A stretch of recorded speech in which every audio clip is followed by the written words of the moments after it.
పేరు శ్రీపతి సంజన. నేను కాకతీయ హై స్కూల్లో చదువుతున్నాను.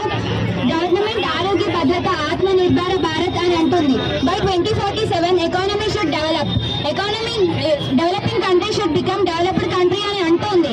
కానీ ఎక్కడ డెవలప్ అవుతుంది?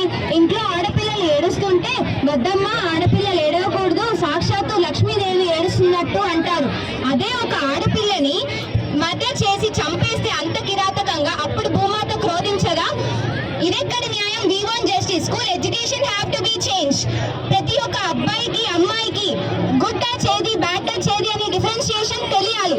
ఆ డిఫరెన్షియేషన్ తెలిసినప్పుడు మాత్రమే వాళ్ళు నెక్స్ట్ రేపటి భవిష్యత్తులో ఇలాంటి వారు డెవలప్ అవ్వరు. అసలు నాకు తెలియక అడుగుతా, ఆడమగ సమానత్వం ఎప్పుడు సాధ్యం అవుతుంది? ఇప్పట్లో అయితే కాదు అనేది ఈ ప్రపంచంలో అన్ని సమాజాల్లో కూడా తెలిసిందే. కానీ సాధనతో అన్ని సమకూరుతాయనేది మనందరికీ తెలిసిందే.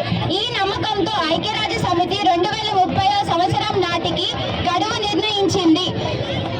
రీసెంట్ గా జరిగిన Kolkata incident, Kolkata trainee doctor అత్యాచారం దేశవ్యాప్తంగా సంచలనంగా మారింది.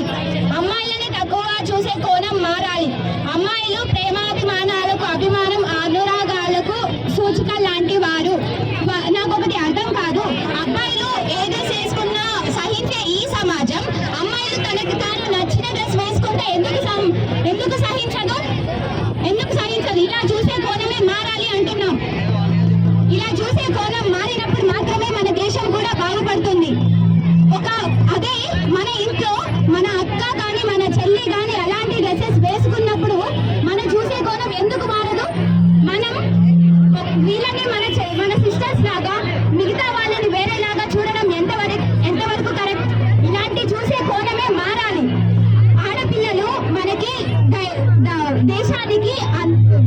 దేశానికి చాలా ధైర్యాన్ని ఇస్తారు. అలాంటి వారిని మనం గౌరవం ఇచ్చినప్పుడు మాత్రమే మనం దేశాన్ని గౌరవించినట్టు అవుతాము. Here is your mother, here is your sister, here is your daughter. Think about me.